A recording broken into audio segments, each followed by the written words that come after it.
Tick-tock, time to rock. Good evening, good morning, good afternoon to everyone who's joining us from all around the world.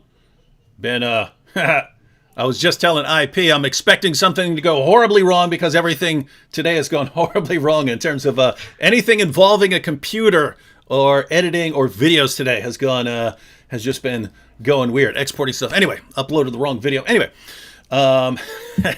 so we're going to go ahead and try to do a little live stream now. And for those of you who are looking for the Muhammad Meets Moses, you might have seen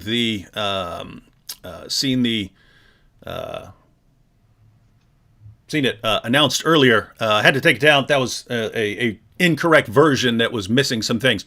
So anyway, the correct version is uploaded already. I still have to fill in the keywords and stuff like that, but I'll be premiering that at 11. So be sure to check back after we're done here. But right now we're going to look at an atheist's moral challenge. And normally I would not have paid any attention to this channel or this moral challenge. I'd never heard of the channel before and hadn't heard of this challenge before. But someone out in California said, could I respond to a moral challenge put out by Paulogia? And I thought he was saying Apologia, which is a Christian ministry. And I was wondering what in the world they would be issuing a challenge about. But anyway, then he sent me the link, and it's from an atheist channel called Paulogia or Paulogia. I don't know how he pronounces Paulogia. He says Paulogia. Paulogia. Okay. So Paulogia issued a moral challenge to Christians. And this is supposed to show that we have some problems in our moral thinking, and especially with our claims that atheists have a problem with their moral thinking. So, but before we get started, I just want to say hi to everyone. And IP, how you doing? Good. How you doing? Pretty good. I keep realizing every time I say IP, I normally go by initials if someone has a channel or something like that, like the Apostate Prophet. I always call him AP. But IP sounds like I'm urinating. So anyway, Mike. That's fine. You can Mike, call me whatever. Mike, how you doing? I'm doing good. Doing good. All right. So Yeah, actually, Paulo G and I just had a debate Sunday. Kind of a debate, more of a dialogue on divine hiddenness. So yeah, I'm more familiar with the channel than you probably are. yeah, and that's I'm glad you bring up divine hiddenness, right? Why don't you? I'm going to connect this, but why don't you just give people a general idea of what the atheist argument from divine hiddenness would be? I mean, the basic argument in a nutshell, if I can sum it up quickly, is that God doesn't appear to be believed by all or seen by all, and so he seems to remain hidden, and therefore he's keeping some people from salvation. And so him and I had a conversation if that was a coherent argument or not. Mm-hmm. All right. I mean, that's really simplifying it, though. Mm-hmm.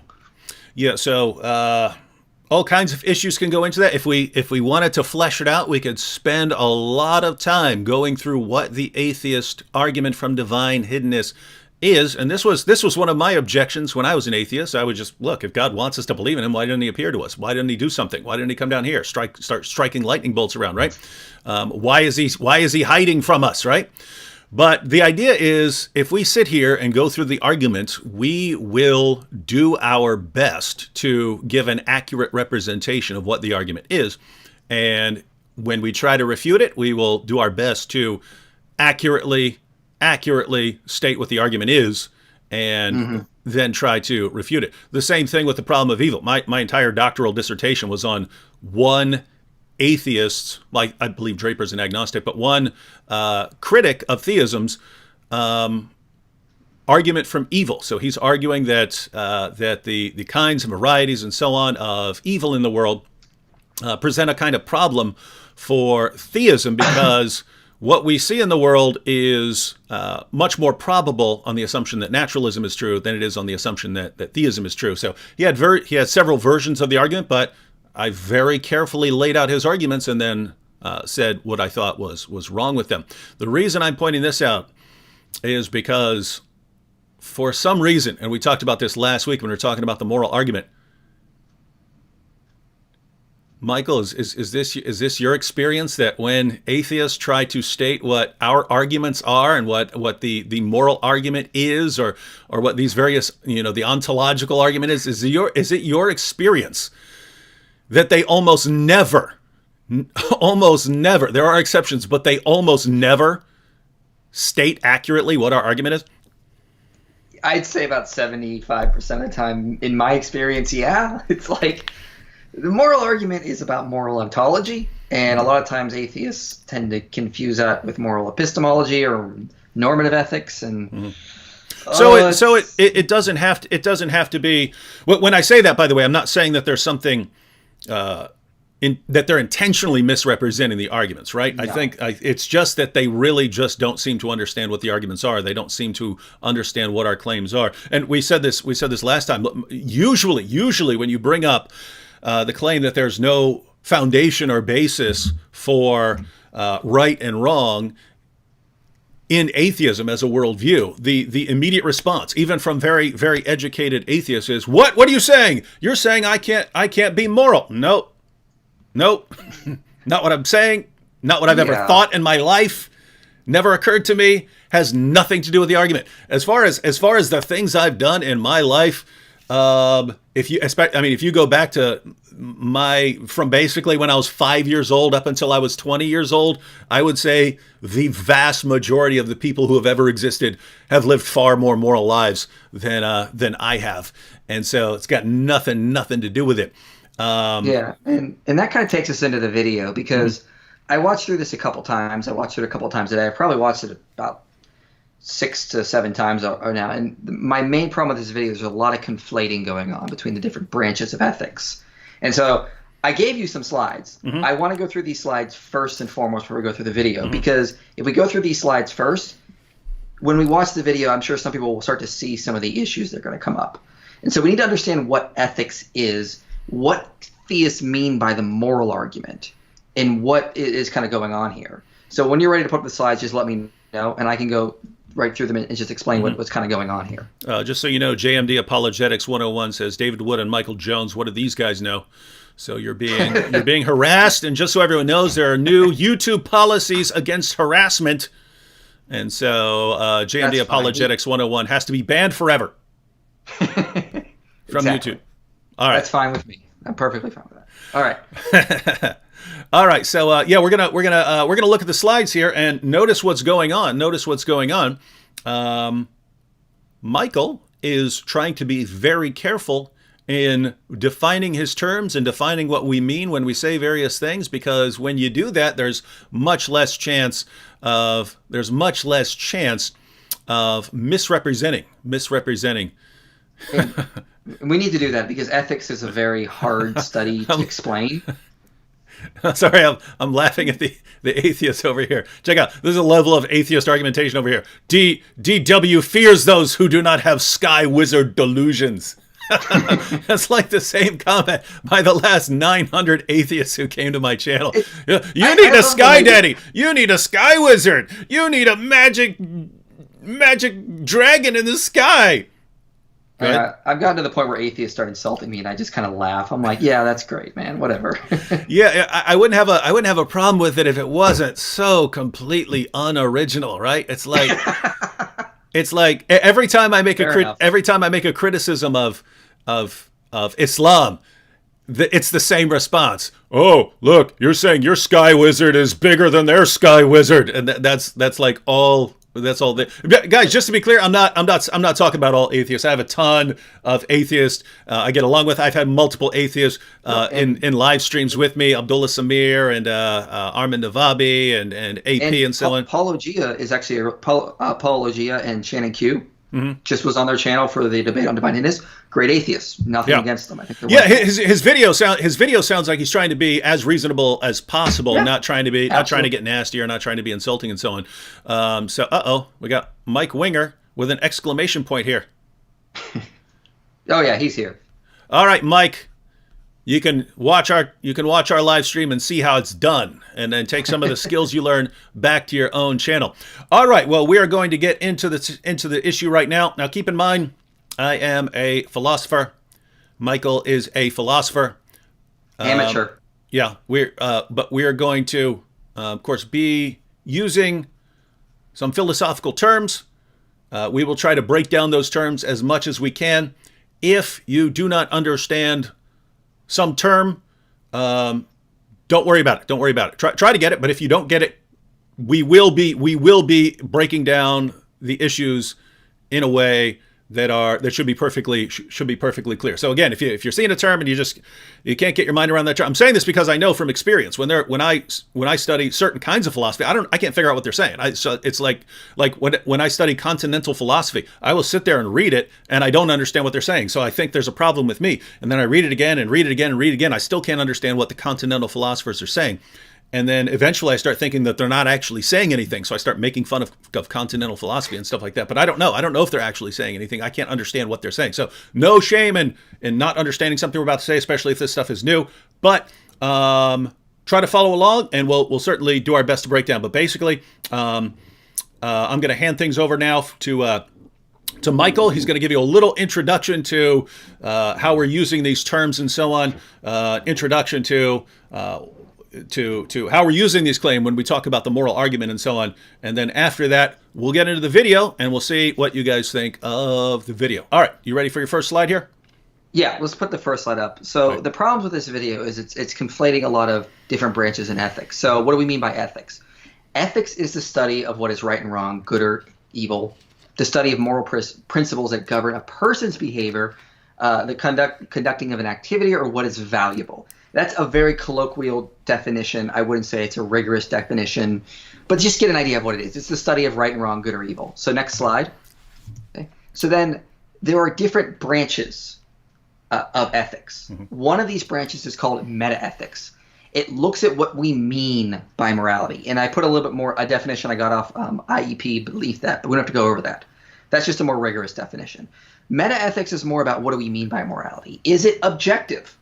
Is it subjective? Is it non-cognitive?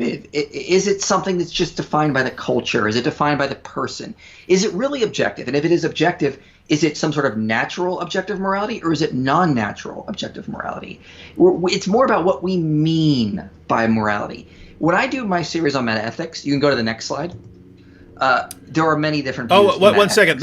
One second, Michael. These were numbered in a certain way, but they appeared on my screen in a certain way. So, as far as number-wise, you have a sort of a diagram for number 3. But in terms of how diagram. You want the diagram? Okay. Yeah, the diagram. Yeah, all of the ethical branches. Yeah. All right. And so these are all the different theories of metaethics. I got a series on my channel that covers a lot of this. Mm-hmm. So if you want more information on it, you can just kind of go there. But that's just kind of a basic idea of what metaethics is. We don't have to get into any of these tonight for the sake of the video. So you can go to the next slide, which is number 4. So again, metaethics looks at what we mean by morality. Okay, what do we mean by those terms? Is it objective? Is it subjective? Is it cognitive, non-cognitive? And when I do metaethics, I don't need to reference any Christian philosopher. A lot of the metaethicists that are believe in objective morality are actually atheists, like Thomas Nagel, Ruche Furlando. I rely on them to know what morality actually means. Now, normative ethics is a different branch. It looks at what we ought to do to be moral.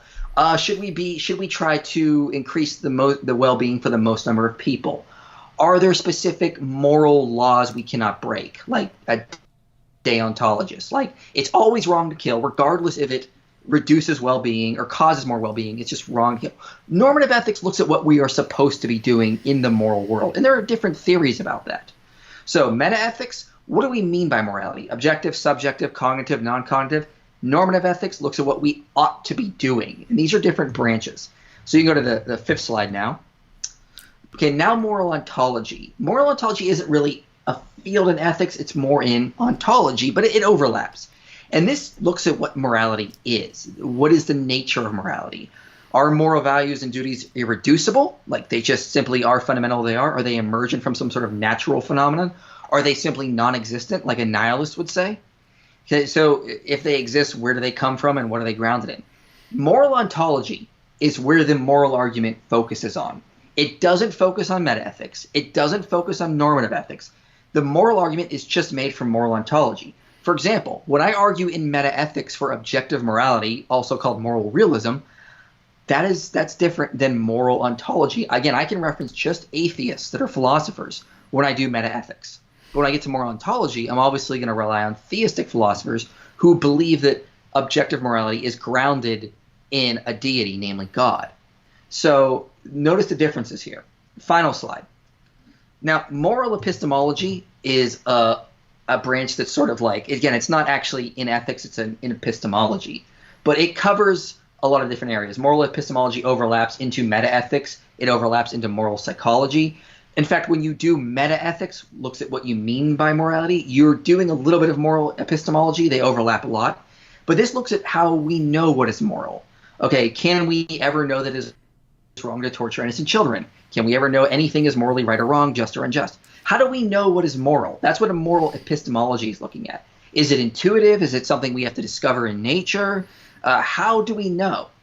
So these are the four basic areas I want to focus on tonight, because when I watched Paulogia's video, I saw a lot of jumping in between these different branches. And that to me was an issue, because when we're talking about the moral argument, it's how do we ground morality? It's only moral ontology. It is not about metaethics. It's not about normative ethics, what we ought to do, like do we have to maximize well-being or not? I mean, it depending on your normative ethical view, you may disagree. You may think maximizing well-being is the wrong theory of normative ethics. But it's only about moral ontology. So just know these basic branches moving forward. And when we get to the video, I'll start explaining where some conflation is going in when we're jumping to different things. And I want to emphasize the moral argument. When we're talking that morality is grounded in God, it's only about moral ontology. It's got nothing to do with the other three areas of study I've mentioned tonight. All right, so I'm going to take this screen down. So go ahead and your break down one more time for us. Okay. Moral ontology and moral epistemology, and how lots of people are. I can give an analogy. They're being confused and yeah. Yeah. So again, moral ontology is what is morality? Is it something that's objective and independent of us? Is it just these psychological things we experience? Is it defined by is it something like that's grounded in like a culture? Moral epistemology is how do we know what moral is? So think of science. Mm-hmm. Science is grounded in the natural world. But how we come to learn science is, of course, would be epistemic, epistemology. But science is ontologically grounded in the natural world. So it's not just like a social construct, like some people want to say. Likewise, in morality, in ethics, you could say that there are objective moral values and duties that are beyond us. That's what they ontologically are, and how we come to know about that is through intuition, or maybe you could even argue, if you're a theistic evolutionist, that we evolved to learn these certain things that are actually true, independent of us, just like we evolved to learn what science is or what math is. How we come to learn or understand something is not what it is in an ontological sense or what its nature actually is. So that's a very important distinction. So just so you guys know, ontology, that's the when you're talking about ontology, you're talking about things like existence and the being of a thing. So that's the main question we're asking with the moral argument, right? So if you're sitting with an atheist and you say, hey, I want to know, you're condemning this and you're saying God should do this and God ought to do that and Christians are bad for this and religion is bad for that. I'm interested in understanding what you mean by this claim that it's bad, or that Christians are wrong for doing this, or that Muslims are wrong for doing that. Or I'm interested in what you mean. Do you mean that you just don't like it? Do you mean that they're doing something that goes against what your society teaches is right? Do you mean that it goes against something you're sort of hardwiring, against your herd instinct? What exactly do you mean by this claim? Because here's the problem in a nutshell. And I'm saying this because we know, we know, especially if you've never heard terms like epistemology and ontology and things like that, normative things like that. We know they can be difficult to grasp, even if we break them down. It can be difficult to keep them clear in your mind. So at least get the gist. What is the status of that moral claim that such and such is right or such and such is wrong? What is the status there? So that's when when we ask that, we're asking about ontology, right? What is that thing? What is that moral claim, right? What is it here? Yeah. And so that's what we're asking atheists, because when a Muslim says stealing is forbidden, I know what the Muslim means. When a Jew says something, I know what the Jew means. When a Christian says something, I know what the Christian means. When various people from various backgrounds say things, I understand what they mean. Even when an atheist who is trying to be consistent with his worldview says that morality is relative or something like that, I understand what he means, and then I understand what he means by his moral claims. And I would say, based on the video, I seem to understand Paulogia's view of morality as far as what it is. It's sort of wired into us by evolution because the evolution has produced creatures that have to survive, because you wouldn't have survived if you weren't wired like that. And so we're sort of wired to seek the well-being of human beings and so on. Right. So go ahead. Yeah, and I was going to say, and when we get to that point in the video, and that's one of the confusions coming in, that's confusing moral epistemology with moral ontology. Because if you're a theistic evolutionist, you can say God directed evolution to make us learn what morality actually is. Just because it's wired into us, that doesn't mean, just because what's wired into us is how we understand morality, that doesn't mean that's all that morality is. And that's a huge conflation right there. And that's one of the things that bothered me in the video. Yeah. So, I was just pointing out that I understand what someone is saying if they say what I mean by right and wrong, as far as the ontology of it. It's we were wired to behave in certain ways or something like that, and some of these things, some of these ways we're wired are actually beneficial to the species and so on, and that's what we mean. He did never state what his actual stance was, but I get what you're saying. I think that was kind of towards the end when he was saying anyway we'll go ahead and look at it. So we're going to go ahead and look at some video clips here. Inane Dragon says, does David not understand what it means when I say that it is wrong to reduce pleasure and increase harm? No, I understand that completely. But if you're using that as your basis for morality, and you're using that to make various claims, and if you're stating this as some sort of claim that we all have to follow, I have no clue what you're talking about. If you're an atheist, right? What do you mean? What do you mean when you say it's wrong to reduce pleasure? So if there is some pedophile looking at child pornography over in the corner, and he's getting much pleasure out of that, and I say, I want to reduce his pleasure, I want to go stop him from doing that and make sure he goes to jail and can't do that anymore, you're saying that it would be wrong of me because I'm reducing his pleasure? Do you see this? Guys, if you have a moral theory and in 2 seconds I can poke all kinds of holes in it, Inane Dragon, would you say that it is wrong of me to stop a pedophile from looking at pornography? And don't start saying, well, what if he molests kids? Let's suppose he's locked in a room forever and looking at child pornography. Would you say that it's wrong of me to stop him from looking at child pornography? I don't think I am wrong for saying that, but notice that would be something that you can't say. You would have to say I'm wrong for doing that. David, you are wicked and immoral for stopping that man from looking at child pornography. You're ruining his pleasure, David, you madman. I can't believe it. So notice, ladies and gentlemen, that guy's pleasure in this sense would be a good thing that we shouldn't interfere with, but me stopping him, I would be the evil one. So the pedophile, that's all good, and me stopping him, that's bad. You see how? Wow. Anyway, all right. Yeah. Go ahead. You want to comment on this before we go on the video? Nah, it just sounds like he's arguing from some sort of form of natural moral realism, which is riddled with problems like G. Moore's open-ended question argument, or the is-ought problem, or the inability to derive categorical imperatives. There's a lot of problems with natural moral realism. Yeah, there's just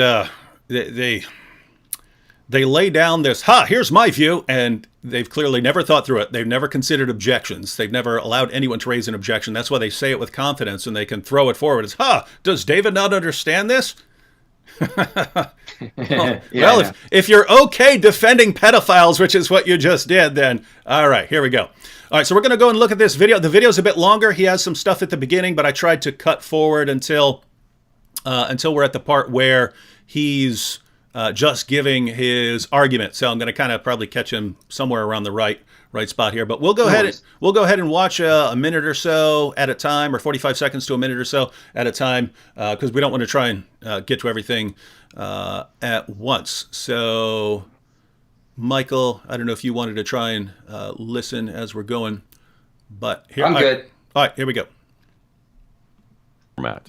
First, let's define morality, simply as evaluating actions against how well they will achieve some desired goal or outcome, a method of determining that some actions are more favorable than others. I hope that works for everyone. Now, hang on. You can hear me, right, Michael? Oh, yeah. Morality, evaluation of how well an action will achieve some desired goal or outcome. Would that be your definition of morality? No, and to be fair, I did talk to him Sunday about it, and he said he wasn't really nailed down to this definition. Mm-hmm. So, I mean, I'm not gonna criticize him on this. I think he realizes it wasn't a really rigorous definition. This definition itself seems to just be a specific type of normative ethics, because it's talking about actions will achieve some desired good or outcome.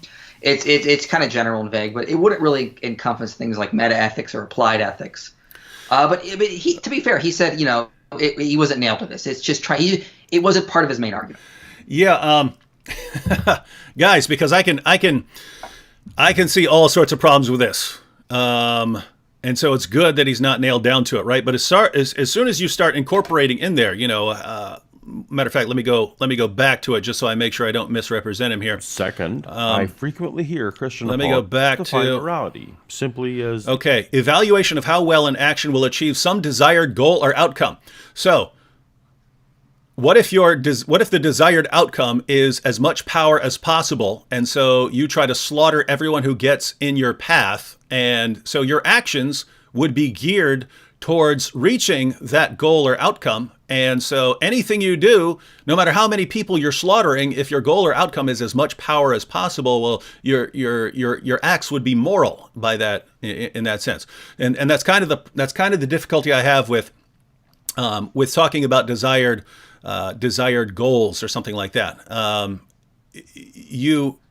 It's very common for atheists to say, whatever achieves the most well-being, or whatever achieves the most happiness, or whatever achieves us maximizing pleasure and minimizing pain, or something like that. And you lay these things down, and then the idea is, well, why is that? Why is that the goal at which all things should aim? You could say, well, why not? I say, yeah, but suppose someone comes along and says, I just do not care about how much pleasure you have. I want something else. How do you say, well, you're wrong and I'm right? How do you make that claim? So, I'd have a bit of a difficulty here, but let's let it slide, and we'll continue. He said he was not nailed to that, so that's good to know. That's good. And that probably has to do with why you said he's pretty cool atheist, right? If he's willing to say, okay, well, I'm not. I might have to rethink that. So, okay, that's good. All right, so let's go here. Evaluating actions against how well they will achieve some desired goal or outcome, a method of determining that some actions are more favorable than others. I hope that works for everyone. Second, I frequently hear Christian apologists assert that moral evaluations would be impossible in a universe where God did not exist. As Frank Turk explains, I mean, if all that exists are materials, how do you explain goodness, righteousness, and justice? You can't. They're not made of materials. So atheists can know goodness, righteousness, and justice. They just have no What's up? Where are you at right now in the video? He's playing some audio from Frank Turek. And okay, finish that, and then I give you exact. I'm at 1 minute and 58 seconds in his video, and okay, so finish that and then stop. All right, I'll back up a little bit just so everyone can follow here. That moral evaluations would be impossible in a universe where God did not exist. As Frank Turk explains, I mean, if all that exists are materials, how do you explain goodness, righteousness, and justice? You can't. They're not made of materials. So atheists can know goodness, righteousness, and justice. They just have no explanation for why those things exist. Third, the Bible and all right, so So we did the first 2 points. So it finished right around 2 minutes, right after he played the Turek audio. So Turek was basically saying, if everything is just material, then how do you explain moral truths, because they're not material, they're immaterial. Well, here's the thing I will say. I don't think Frank Turek said anything wrong. I don't really agree with how he was articulating things. But before that, Paulogia said something about moral. Christians often say moral evaluations would be impossible in a world that is that what he said? Is that what he said? Because that would be false. That would be false. Yeah. Now, I'm not saying some Christians have never said that. That may very well be true, because as I was trying to say earlier, when you get into ethics, I don't think the English language is equipped to really handle ethics. I think sometimes it's not doesn't have the right terminology, but it's just wrong. I don't think we should ever say that moral evaluations would be impossible in a world where God doesn't exist, because you could have subjective moral evaluations, you could have non-cognitive moral evaluations, you could have a theory of normative ethics that is somehow based upon one of those other meta-ethical views. So I don't think we would ever say, and you and I would not say, that moral evaluations would be impossible without God, because the subject could always do it. Yeah, and Turek wouldn't say that either. He didn't say that in that clip. Yeah. No, he definitely didn't say that. Yeah, I mean the position of guys like Turek is you do moral evaluations all the time, but it's because you're stealing. I think he calls it stealing. You're stealing from God, right? You're using something you got from someone else. You're borrowing stuff from other worldviews that make absolutely no sense on your worldview, and you just don't realize it. And Frank Turek is talking about moral ontology there. How do we ground morality? What is it? What is the nature of it? When you're talking about moral evaluations, I had to actually ask Paulogia what he meant by that, and he said deciding where to place an action or potential action on one's personal good or bad spectrum by whatever mechanism or criteria that person uses to make such determinations. Okay, so by that logic, he sounds like he's talking about how you make moral evaluations in normative ethics, what you ought to do. But Frank Turek is not in normative ethics here. He's talking about moral ontology. Yeah. Which is clear. Which is clear when he starts saying, "Hey, if matter is all that you have to work with, you could expand that a little bit. You could, matter, energy, things like that. If all you have are physical things, what do you do with, how are you explaining moral truths which aren't physical? Where are you grounding them?" So he's clearly talking about ontology, not whether we can make evaluations or something like that. Yeah, it's like this is what I mean about the video. There's a lot of conflating going on. Turek's talking about moral ontology. When you're talking about moral evaluations, on Paulogia's definitions, he's in normative ethics. All right, so we'll go ahead and continue. Shannon Q here, going back to, so she apparently watched the video when I said that I think I gathered his. That's the only Paulogia video I've seen, but. Yeah, I like his videos. I don't agree with everything he says, but I think he's nice to listen to. No, she's responding to. I thought I could gather what his view of basically moral ontology was by him saying that we evolved in a certain way. But Shannon is saying he didn't state his stance. So we'll have to see. We'll have to see whether he was just putting this forward as a hypothetical or whether it's his actual position. Sounded like it was his position to me. He kind of is making it as a challenge. I don't think it's his actual position. I think I've gathered he's more of he's not I don't think he's a moral realist, but I could be wrong. I think he's a moral non-realist. Yeah. All right, so we ready to continue? What time marker? I'm gonna back it up right till about the end of the Turek clip. So I'm gonna start right about 2 minutes. All right, go ahead. And we'll go ahead and watch his next point here. Explanation for why those things exist. Third, the Bible indicates that God's moral laws are written on the hearts of every person. There are some basic principles of right and wrong that everyone knows, whether they will admit them or not. This innate moral code is what drives even non-believers to sometimes act morally moment to moment and feel guilty when they do not. Now, we're going to assume for the moment that all of this is true, even granting some sort of objective nature to it, which isn't really part of today's question. I'm going to call this Bible morality, for lack of a better name, and represent it here with a yellow circle. Even assuming that this yellow circle is the best and objectively right moral system, you must acknowledge that many people make their moral choices based on some other system, as flawed as that may be. They may use a moral framework described by some other religion, or maybe some cultural ideology, or maybe they're a psychopath whose moral evaluations exclude everyone but themselves. Hey, first of all, why does everyone has to diss psychopaths? Huh? Huh? If you're a Paulogia fan who came over here for the first time, Dave is a psychopath. I was diagnosed as a psychopath when I was 18 years old. Diagnosed? That's official. Yeah, that's official. I could slap my paperwork up on the screen. They said I'm in. You know what's funny was they gave me they gave me this report and stuff, and it says people like David Wood are incapable of remorse. And I so disliked being told what I can and can't do that I was like, what? How can you tell me I'm incapable of remorse? And then I was like, and then I stopped and thought, I was like, have I ever felt remorse in my life? And no, I don't even know what you guys mean when you're talking about that. So anyway. So I'm actually, well, before you go, I'm kind of glad you stopped it here, because I know he's trying to use these for lack of a better term, but I would say there really is no such thing as Bible morality. The Bible has moral claims in it, but we don't say that morality necessarily, keyword necessarily, has to come from the Bible. The Bible clarifies, repeats, claims or gives moral claims, but morality, especially in where we say it comes from in metaethics, if you're a moral realist like Christians typically are, it comes from intuition. In Romans chapter 2, God has written the law in our hearts. You don't necessarily need the Bible to know what is moral. So I mean, this is that's even according to the Bible, right? Right. Yeah.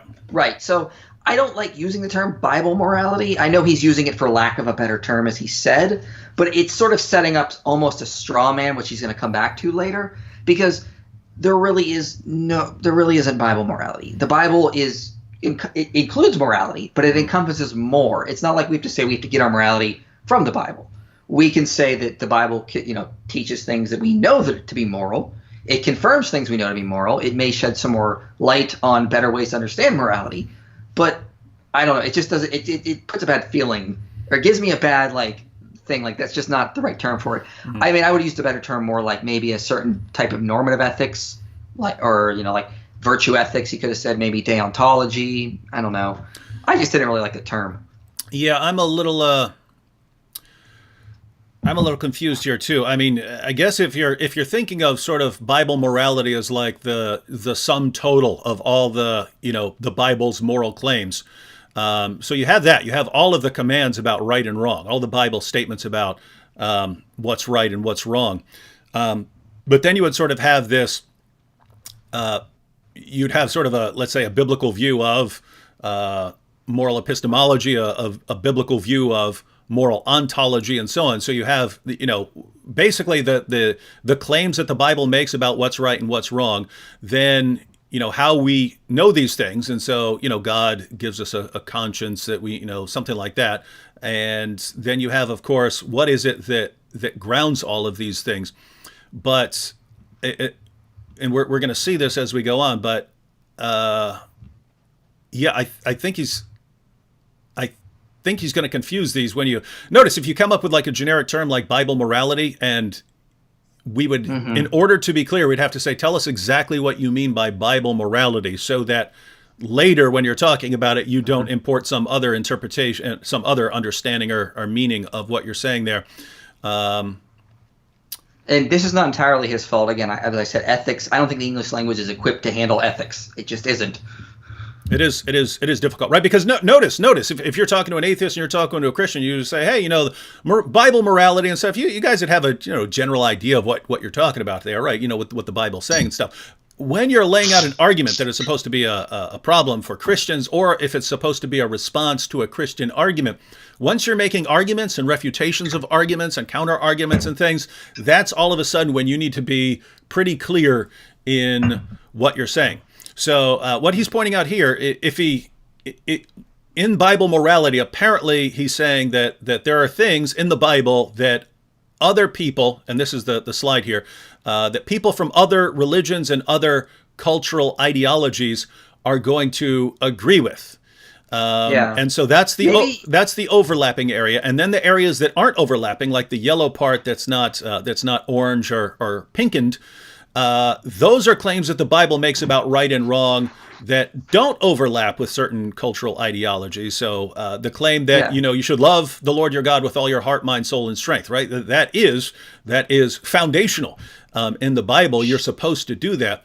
But Shannon, go ahead. Shannon Cute just said he means literally any Christian moral framework. Again, I still don't know what that means, because my moral framework in terms of normative ethics is virtue ethics. Yeah, and I don't need to invoke Christianity to explain my normative ethics. My I hold to virtue ethics. But there are other Christians who are deontologists. They hold to more of a Kantian version. So again, I don't think that really and captures they're divine command theorists, and so you have all kinds. You have all sorts of. Yeah, you have all kinds. I would be a sort of combination. I would combine elements of multiple views, but yeah. So so it's okay. It's not really the challenge. Yeah, we can move on. We're trying to understand exactly what someone means. So just to recap, what's going on right here, you have. Apparently, he means Bible morality is basically everything that the Bible says about morality, and some of that is going to overlap with what other people believe. Some of it isn't. And then the psychopath is way out there when, I don't know, the psychopath might touch these other ones, and that the psychopath wants to destroy you if you do something wrong to him. So you could say, well, as long as you agree, you could say, hey, if you and I agree that it's wrong to harm me, so. We got that Maybe. Point in agreement. I don't know. We can move on now. All right, here we go, ladies and gentlemen. So I'm starting at 3. And then we're going to go forward. All right. Fallen world, you'd expect fallen evaluations. Some philosophers who think about such things claim that when it comes down to it, humans generally evaluate actions in light of reducing harm and increasing well-being.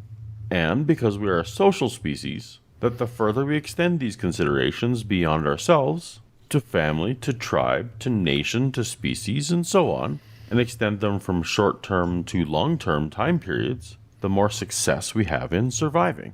For the sake of discussion, imagine that this blue circle represents a moral system that wants to maximize well-being over the longest term and over the greatest scope of beings, and so will evaluate actions purely according to this criteria.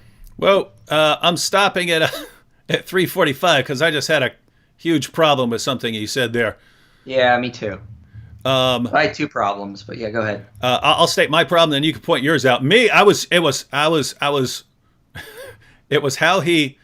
Let's see if I can find the point where he says it again, so I make sure I state it accurately. Periods, the more success we have in surviving. For the sake of discussion, imagine that this blue circle represents a moral system that wants to maximize well-being over the longest term and over the greatest scope of beings. And so... Oh, yeah. It was him saying that the blue represents maximizing well-being for whatever he said, and the greatest number of beings. The reason I have a problem with that, ladies and gentlemen, is if you say over the greatest number of beings, then you should annihilate humanity. Right? If that's what you mean. If you mean greatest number of beings, notice you're not just talking about human beings here, right? You're talking about dogs, cats, you're talking about ants, you're talking about all kinds of insects, worms, you're talking about trees. Even if we wanted to specify sentient life, and not just, trees and things like that. Even if we said sentient life, things that, feelings and senses and so on. Human beings are massively destructive to lots of species in areas where we move into them, right? So if you're trying to maximize the well-being of the greatest number of beings, then you just got to get rid of humans, because most other beings are going to be much better off without us messing around with them, right? Let me say the 2 issues I have with this is that maximize well-being, that would be a normative claim. This is what we ought to do. But what if I'm a deontologist? The deontologists say there's certain moral commands we ought to follow regardless if it maximizes well-being or not. So it's wrong to kill regardless. If I could kill on deontology, if I could kill Thanos and prevent him from killing half of all life, I shouldn't, because that's morally wrong, even though it would maximize well-being. Oh, hang on. Just pause right there so people can understand deontological ethics. There, the famous example from Kant, who's sort of the granddaddy of this view, was if someone comes to your house. If someone comes to your house, someone's borrowed a knife or something like that. Someone comes to your house and says, "I need my knife because I'm about to go hack a bunch of people to death." Notice a lot of people would say, "Oh no, I lost that knife. Yeah, sorry. Come back some other time when you're not crazy and about to go on a killing spree." These are the kinds of examples that are used based on stuff that Kant said. But notice, according to Kant, you should not lie, even in that situation. So notice, the real life example that you could give here is people during the Holocaust who were hiding Jews and other people in their basements and attics or under their floorboards to keep Nazis from coming killing them. The Nazi shows up at the door, knock, knock. You got any Jews hiding here? Kant would say you should not lie. You should, I was trying to protect him, but I cannot tell a lie. And so it's a situation where, what the well-being, it doesn't matter. It's all that matters is the moral law there that you have to follow. Now this gets more to his moral challenge, because he's going to bring this back later and blend these circles. Mm-hmm. But here's my other issue with it. What does it mean to maximize well-being? That just seems like a vague term. As a Christian, you and I would say to maximize well-being means to have obedient faith in Christ and journey towards unity with God. That is ultimately going to be our best well-being. Now, the atheist is going to disagree on our well-being, so this is a vaguely defined term. Now, he's going to say whatever you mean by maximize well-being. I get that's what he's trying to get at, because when he gets to the actual challenge ahead, that'll come up. But it's another thing that's kind of oddly, vaguely defined. And I'm a virtue ethicist. I don't think our aim should be to maximize well-being in terms of ethics. I think our ultimate goal as humanity should be, but I think in terms of virtue ethics, our goals should be to obtain certain virtues. Mm-hmm. Yeah, and I also I'm always confused with the maximizing well-being, because notice, as soon as you start saying what it is to maximize well-being, guess what? Hitler was trying to maximize well-being. Right? He believed that in order to maximize well-being, that the great Europeans, he thought they were superior to other groups, and so they should dominate and so on. And he believed that this was good for the world, and that he believed that it was good for the world to exterminate Jews, and that in the long run, these things had to be done to maximize the well-being of humanity. Does that mean that any of that was moral? I would certainly say no. But these are the sorts of problems you're going to get into when you say maximize well-being. Guess what? If I think, my well-being is determined by how much power I have, or something like that, then you get the same sort of problems here. Yeah.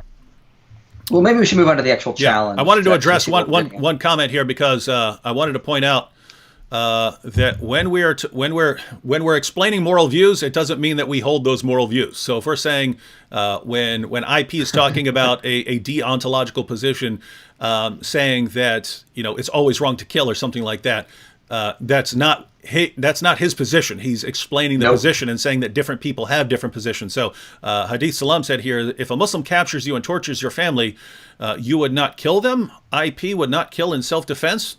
Well, I'm not a deontologist. I definitely would. I'm a virtue ethicist, and in my view, the way to obtain virtue is to actually defend your family and go after them. Yeah. So that would.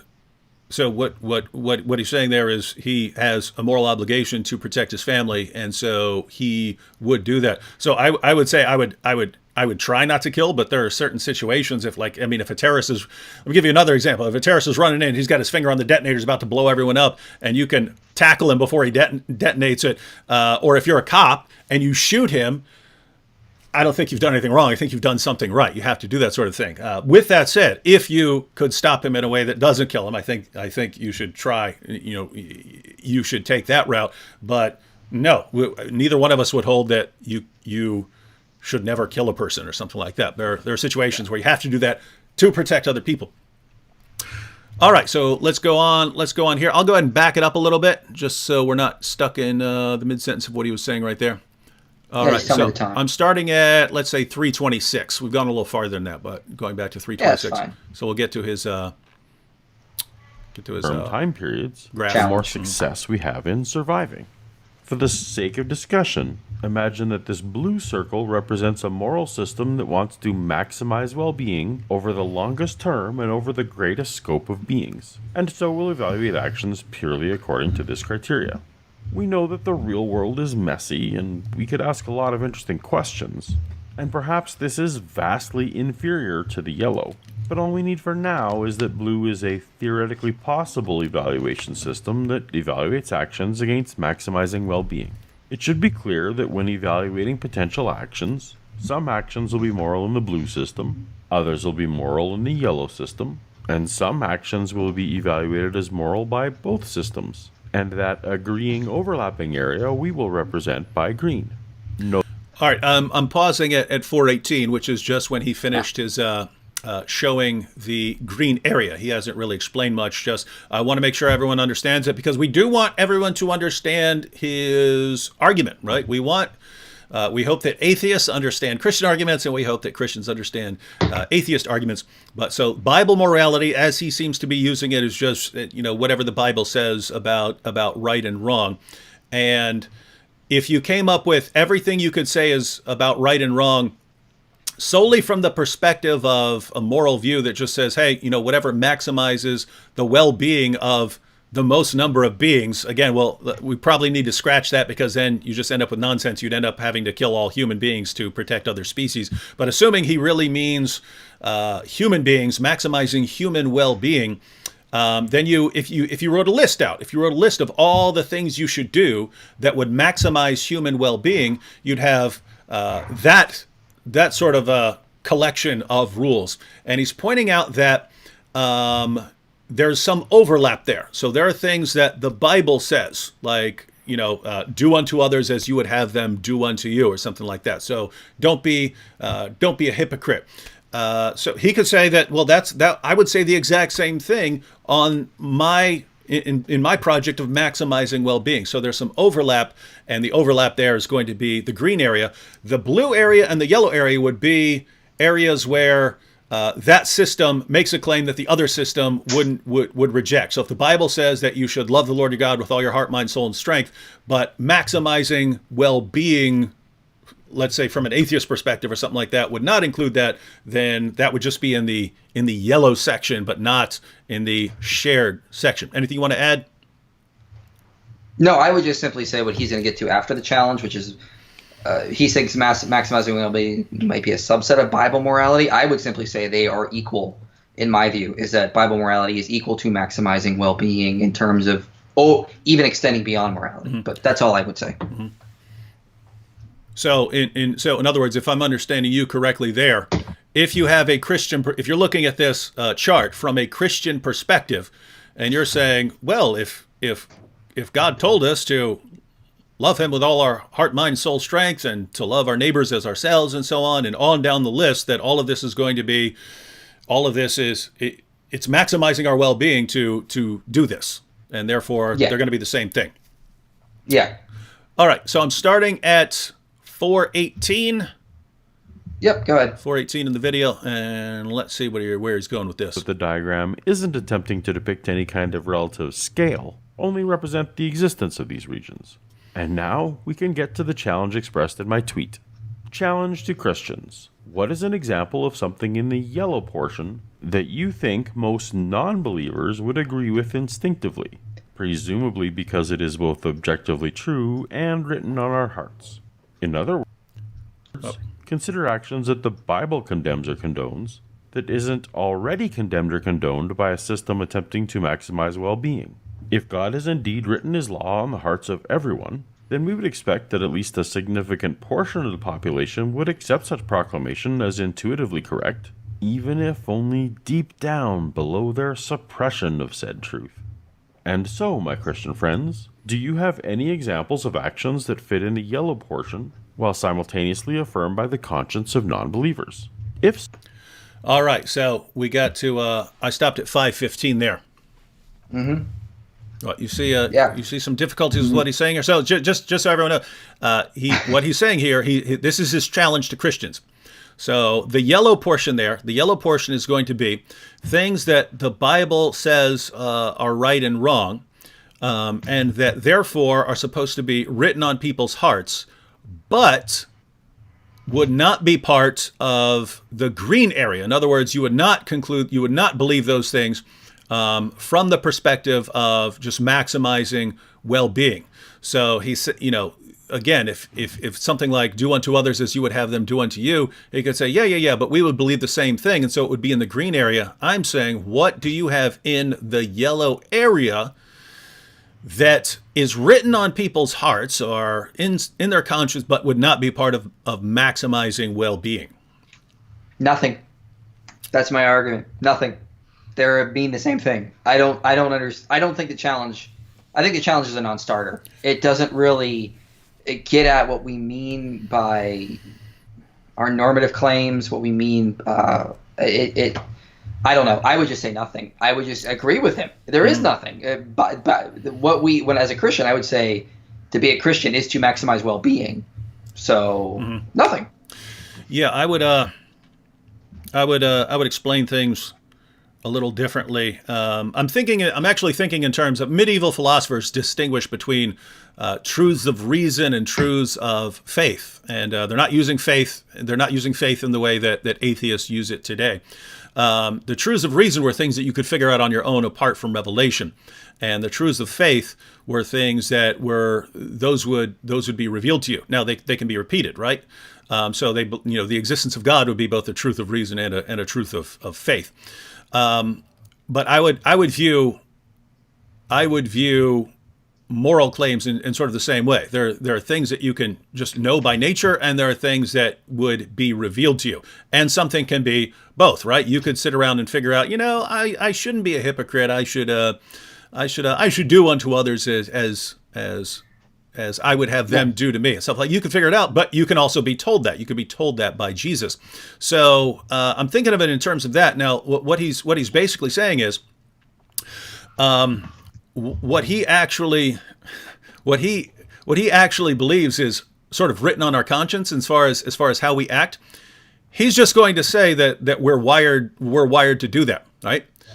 It's starting up a change. Like we don't really need God. And again, as I've said, no one makes the claim that we need God to understand normative ethics, to understand what it is, to understand meta-ethics. The moral argument is just about moral ontology, what morality actually is. We all agree. And again, when I do meta-ethics, I rely on a lot of atheistic philosophers. A lot of philosophers that are atheists, and also meta-ethicists that are moral realists. And again, I agree completely. We don't need God to understand what morality is. The moral argument is not about understanding morality. It's about what it actually is. How do we ground it? Mm-hmm. Yeah. So everyone, notice what he's doing here. Notice what's going on here.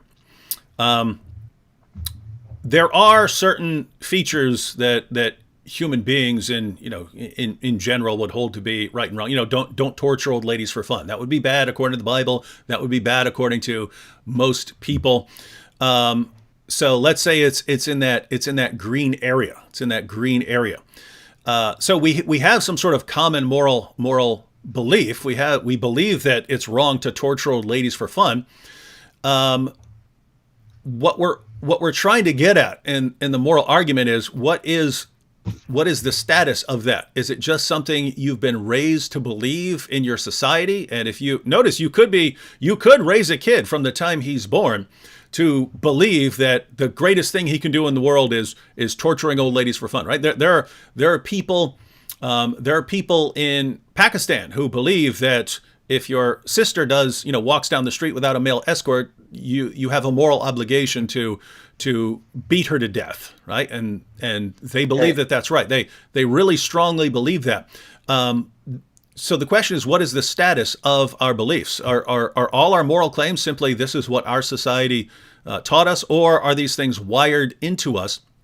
Because when we're asking the question, and guys, I'm perfectly serious when I say I really want to know what you say. I really want to know how you understand these claims, because if you're just describing it in terms of hardwiring, I don't see why that's good to just follow your hardwiring, right? If some people just with their wiring in their brain, they want to molest children. Some people want to rape just based on the way they're wired, right? Some people are more violent just based on the way they're wired. What does this have to do with those things being right, following the way you're wired or following your instincts or something like that? So if you're going down that road, I don't see that that's a good idea. If you're saying that, it's whatever your society says is right, then again, other societies have completely different ways of looking at things, like your sister walking down the street. And so if it's just whatever your society says, well, you've got a problem if you're not going to say this society versus that society. So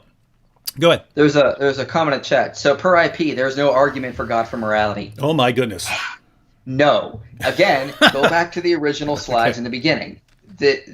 We're arguing about, when we argue for God's existence, it's about moral ontology. Mm-hmm. not meta-ethics, not normative ethics. We don't argue for God's existence from normative ethics or meta-ethics. We argue for God's existence from moral ontology.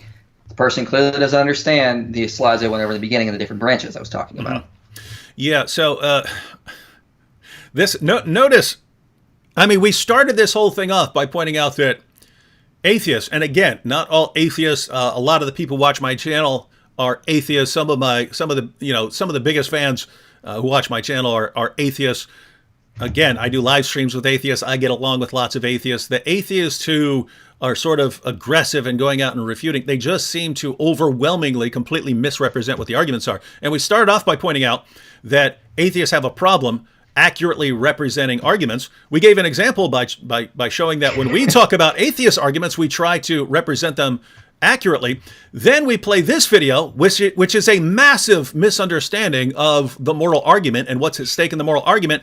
And then he hasn't gotten to that yet. He hasn't gotten to that yet. I agree. But yeah, I get what you're saying. Yeah. And so, but in this video, and then in the comments are people who are misrepresenting what IP is. It's guys, if the atheists who deal with these arguments are across the board people who can't understand the simplest claims, do you think that might say something about your position or about those who would adhere to it? In other words, if people are responding to the moral argument and across the board the people who are trying to refute the moral argument can't understand the argument and can't understand simple claims, do you think that might be kind of part of why they're rejecting the moral argument is they just don't understand it, and anything that any of us says they just misunderstand it?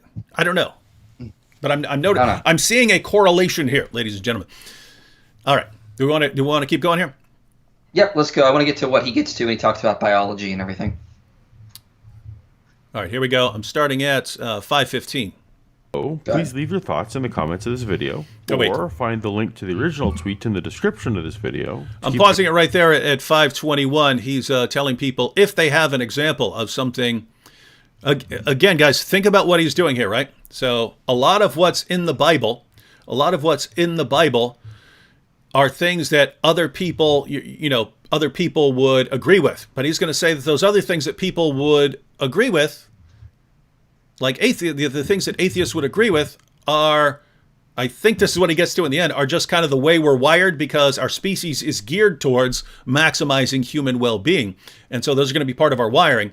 So he's saying, find something in Bible morality that non-Christians, that everyone pretty much besides Christians would also agree to, that has nothing to do with maximizing our well-being. Yeah, and we'll get to this at the end because he brings God back into it at the end. All right, so he's saying where people can post it and stuff. We'll just go ahead and watch it until he starts getting to his points again. Station going there on Twitter. I greatly look forward to hearing your insights. Unfortunately, no criteria meeting examples have been offered so far on Twitter. General ideas like love and kindness would be affirmed by a criteria maximizing well-being, so would therefore be part of the green portion. Ideas like aversion to taking the Lord's name in vain would be yellow, but would not typically twinge the conscience of a non-believer, particularly if they were raised outside of a Christian culture. Some suggested, potentially reasonably, that there would be no blue section, that green would wholly be a subset of yellow, that the Bible encompasses all things that improve well-being. I suspect that this is not the case, but I could grant that here and it wouldn't change the challenge. It would still be, what is an example of something in the yellow portion? The blue part wasn't actually part of the question. And why do I even ask the question? Well, if we don't have a good list of things in the yellow that are simultaneously affirmed by the intuitions of significant portions of non-believers, then it would seem that the green portion is what is meant when apologists appeal to objective morality, not the yellow circle. However, it would also show that everything within this objective morality can be arrived at merely with the principle of minimizing pain and maximizing well-being. I'm pausing it at 6:43. Good point. I was going to say that. There's a misunderstanding in almost everything he says. He says, like even what he says about objective morality, he says he apparently, when he says objective morality, he says apparently what Christian apologists mean by objective morality is what's in the green there. No, No, no, never, not once, ever, right? No, that's normative ethics. Yeah, it's not meta ethics. I've been in debates with atheists before where they seem to think that what we mean by objective morality is things that everyone agrees on, or things that most people agree on. Guys, the idea of objective morality or an objective moral standard or objective moral duties or something like that is, it wouldn't matter if every last person on the entire planet rejected it. It would still be objectively true. It would be an objective moral truth. In other words, if every person on the planet tomorrow decided that it's a good thing to torture old ladies for fun, if it's objectively morally wrong to torture old ladies for fun, it wouldn't matter what everyone believed. It matters what is morally true. So he says apparently they think that that the stuff in the yellow is not objectively moral because they can't, where it's not in the green area of maximizing well-being or something like that. No, anything that's objectively moral is objectively moral, whether other people agree to it or not, whether other ethical systems said that it's good or not is irrelevant. So I'm just pointing that out because, again, every single step of the argument seems to be not understanding the language he's using or our position. It has nothing to do with moral ontology anyway, so it has nothing to do with the moral argument. Mm-hmm. Yeah. All right. So should we continue, or did you have anything else you wanted to add there? Nope. Let's go. All right. Here we go. Not too much longer. I have about 2 minutes left of this video, but let's see where it's going. A desire to avoid pain and to seek thriving are entirely survival traits. They are fully grounded in biology. Oh, you might want to argue. This is why I was thinking that he was actually putting his position forward. These things are grounded in biology, the basic things. But let me go and replay that part. I'm going back to 626. We'll play that just so we get that section That the uninterrupted. Green portion is what is meant when apologists appeal to objective morality, not the yellow circle. However, it would also show that everything within this objective morality can be arrived at merely with the principle of minimizing pain and maximizing well-being. At the same time, a desire to avoid pain and to seek thriving are entirely survival traits. They are fully grounded in biology. You might want to argue that creatures are not inherently obligated to seek survival, and that is true, but any group of creatures that does not seek survival will go extinct. Non-survival genes don't get passed around as often as survival genes. We creatures... I wanted to pause there. So he's talking about the genes. This is why I thought we were actually on to, now I don't know if he officially adheres to this, but this is why I thought we were on to his actual moral position. I was thinking that we were on to his moral ontology, because he specifically said, you could say, people don't have a moral obligation to seek survival. And his point was, well, if you don't have that, if you're not wired to seek survival, you're not going to survive. So notice that would not be, if he's saying it's not a moral obligation to seek survival, and I'm guessing your own survival or the survival of others, then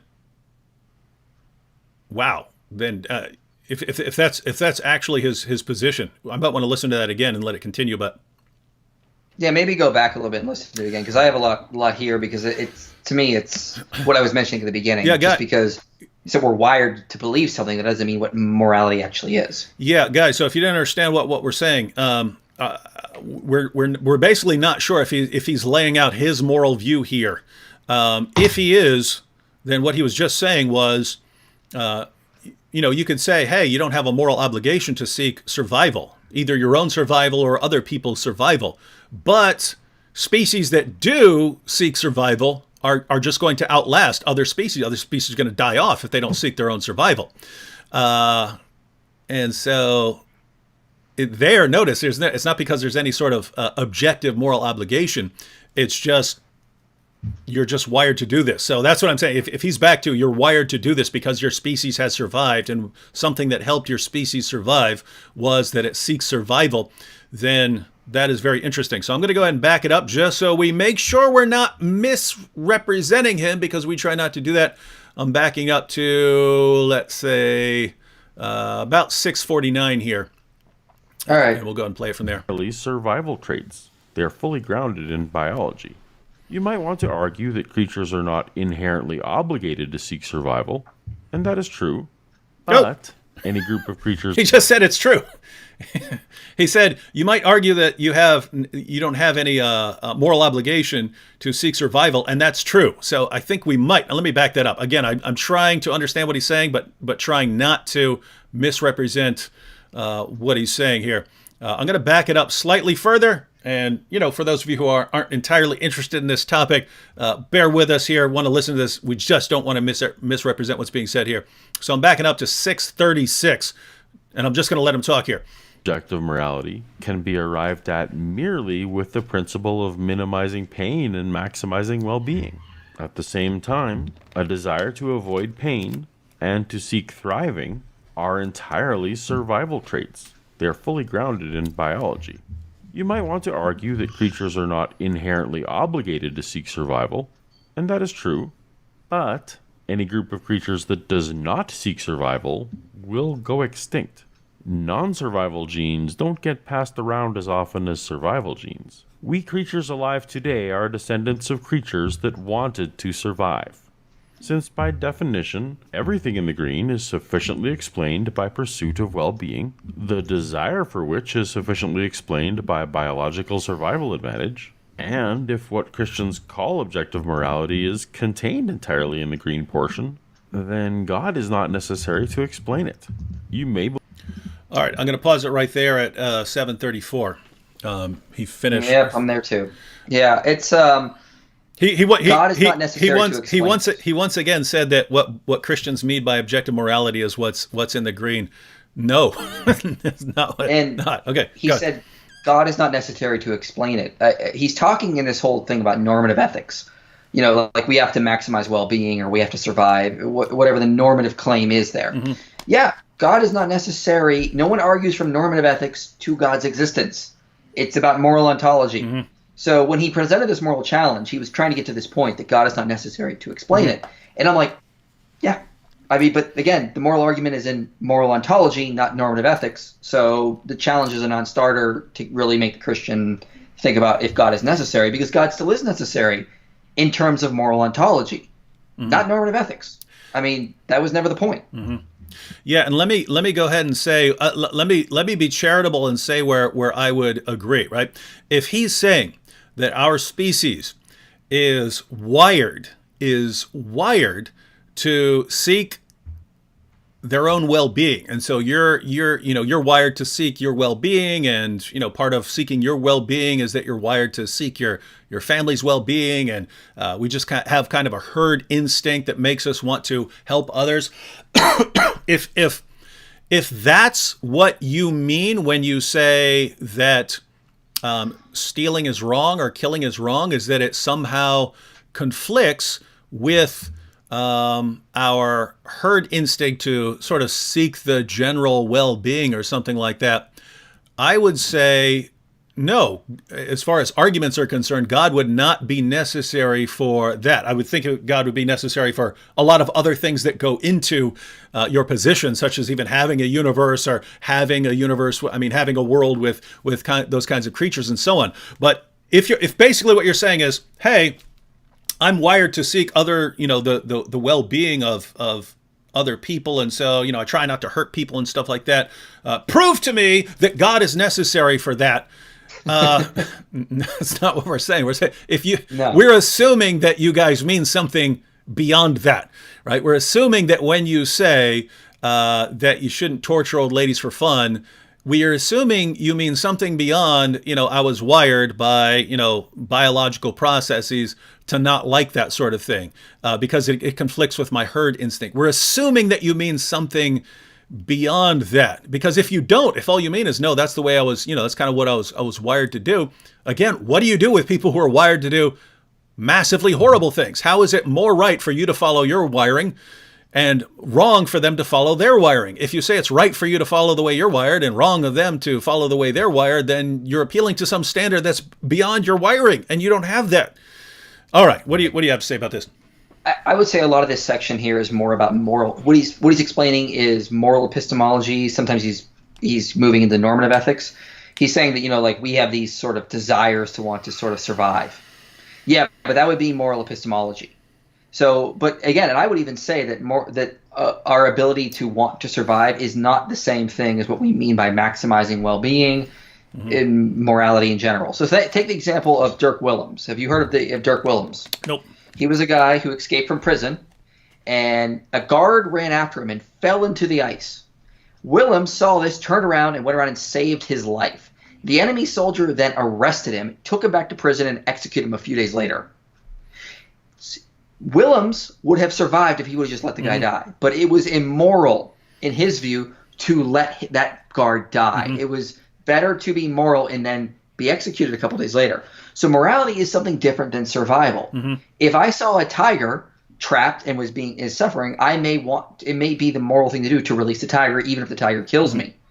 It may be moral, you know, what we do to survive is different than what morality is, and to sort of reduce all of moral ontology to what is going to help us survive is really it's an oversimplification. Morality is much more complicated than that. And I would agree, and that's actually something I didn't bring it up, but I was thinking that earlier when he was talking. I was thinking of examples where you know, you could be wired to do one thing and be wired to do something else, and they're both right. But what do you do when they're in conflict? So, in other words, what happens when you have two moral views, but they're in conflict? So, what I mean here, ladies and gentlemen, is suppose you're walking down the street and you see a building is on fire, and a woman runs out and she says, "My baby is trapped in that burning building."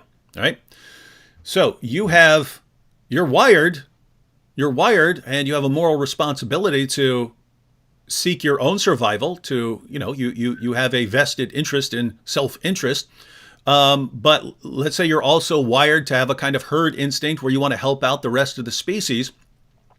What do you do in that situation, right? What do you do in a situation where you know, you'd have to put your own life at risk in order to run into this building and try to save this baby?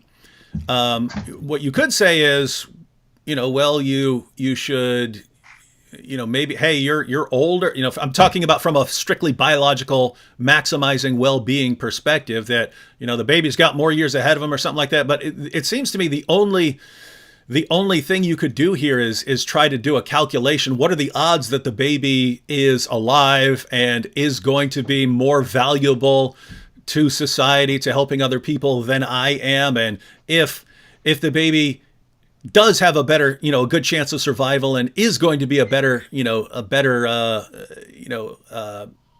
feature of society than I am, then I should go save the baby. But I think a lot of us would say, no, you need to go try. If you need to go try and save the baby, unless you're sure that the baby's dead, you should run in there and try to save the baby. And we would say that that's just a moral thing to do. And even if someone went in and died, you would still say he was trying to do the right thing, and he was doing the moral thing. But notice that wouldn't be simply going with you maximizing well-being, right? Because, you know, if you let's suppose you thought there's a 30% chance that this baby is alive, right? Because you look up there and you see all these flames. Say you think there's a 30% chance that you might get in there, get the baby, and make it out alive. And you think there's a 70% chance you're just going to die. I think a lot of us would say you should go ahead and try anyway to save that baby, and that's the moral thing to do. And that if you don't, well, we might understand it. We might be able to, you know, people might be able to sympathize, but you didn't do the moral thing. So anyway, what do you think? Any thoughts on this? No, I would just say, like, here's the thing. If the reason we desire to maximize well-being comes from biology, that would at best just explain moral epistemology. If evolution is true and that's how we evolved to get to that point, you could just say, well, God evolved us in a direction to get to us that point so that we could understand morality. Just like you could say we evolved to understand mathematics. Doesn't mean mathematics is a social construct. Just like we evolved to understand science. Doesn't even mean science is a social construct. Just because that's how we understand, or how we came to learn what morality is, that doesn't mean that's all that morality is. It's just how we came to understand about it. So just trying to say, well, these are just biological instincts that we have. So it doesn't really get to the point of what philosophers are talking about when they get, well, what do we mean? What do we mean by ethics? What is morality objective? Is it not? Is it just something we've constructed? Is it something we've discovered? It's a little different there. So I don't.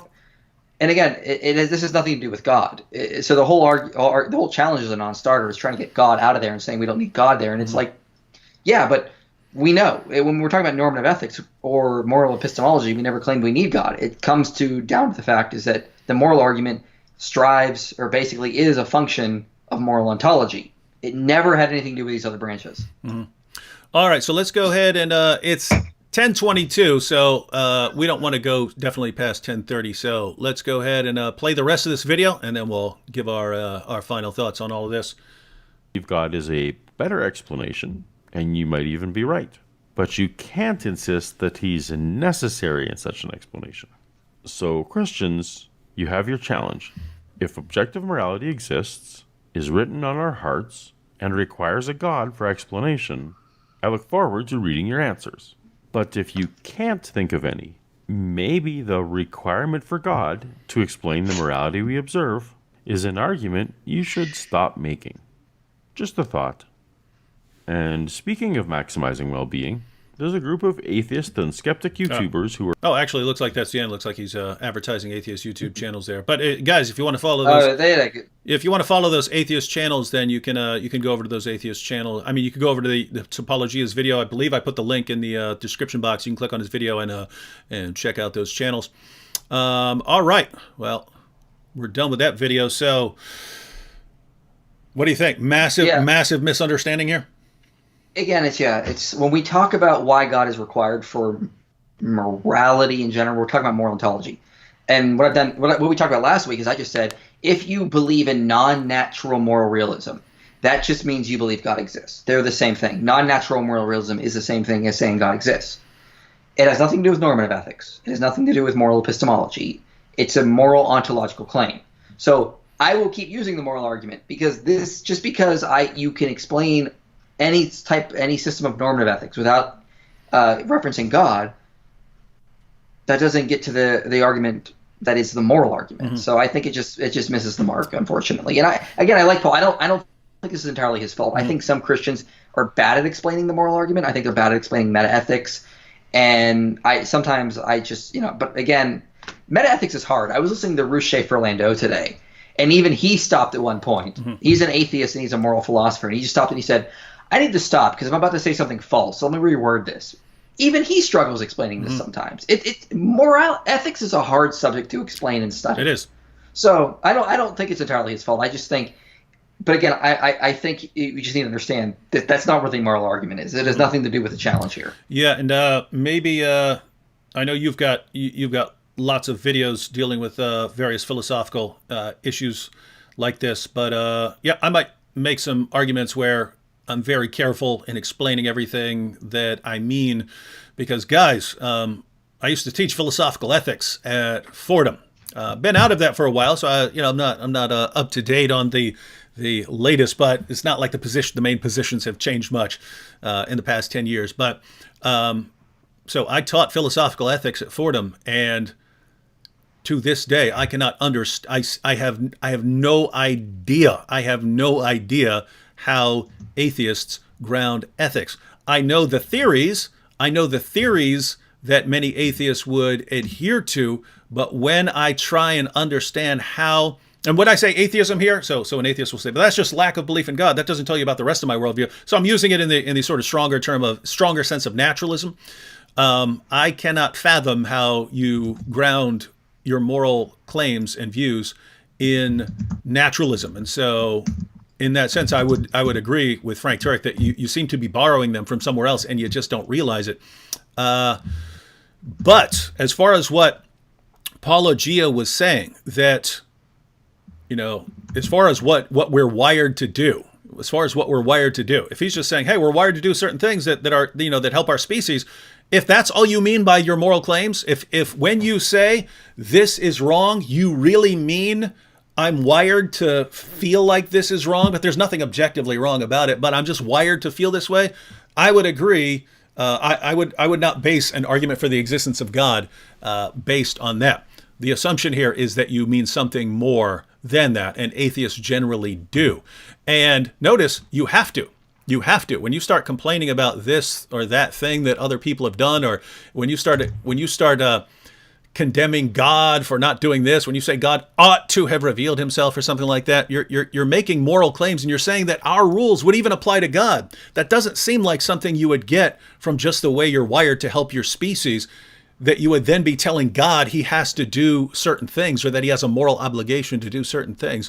So it sounds like you mean something more by your moral claims than what we're getting from Paulogia here. So the question, again, if anyone's not if you haven't understood a lot of what we said, guys, the simple claim is, when you say something like murder is wrong, what is that? What is the status of that claim? You're making a statement. Are you saying it's your personal preference? Are you saying it's what your society teaches? Are you saying you're wired to think that way? Any of those options, which you could, given, you could be an atheist and say, I'm wired to think this way. You could be an atheist and say, this is what my society teaches. That would all be consistent.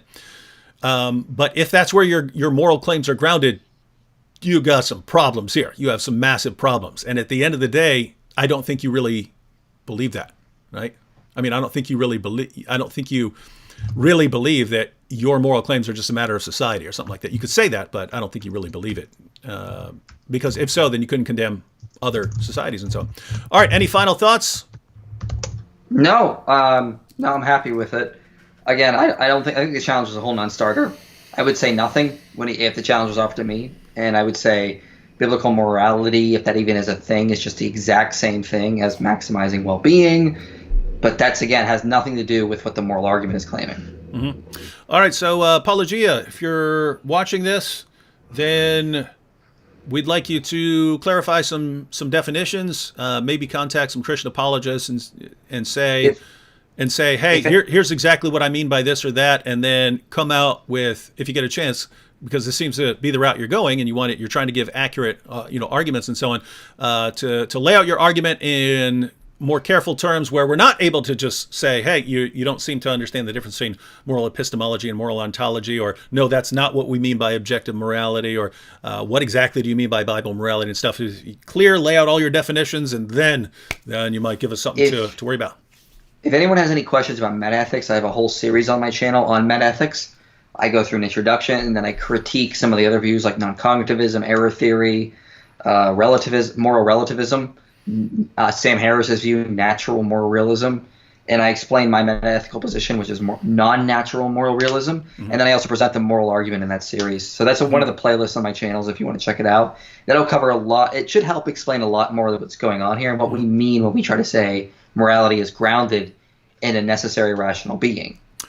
And yeah, guys, and if you're a YouTuber and you want to make videos responding to Christian arguments, it's good to get some of that get some of that groundwork laid out. So, yeah, I would say go through that video series and get the terms down, and then formulate an argument, and then someone like Michael here won't be able to just point out that you're kind of confused in what you're talking about, and then maybe we'll have a more powerful argument that'll confuse us and make us realize that we're wrong. We're wrong in our moral argument. So again, guys, it's as far as I'm concerned, it's a simple question. What is the status of a claim like, don't murder or something like that? Don't torture old ladies for fun. Defend that for me in a way that is consistent with your worldview as a naturalist. Defend it in a way that, if some other naturalist who didn't agree with you, someone who thought it was fine to kill, should be compelled to accept. In other words, there's something on your worldview that you can say, because of our worldview, we know that this moral claim is true. That's what I'd like to see, but I've never seen it. Never seen anything close to it.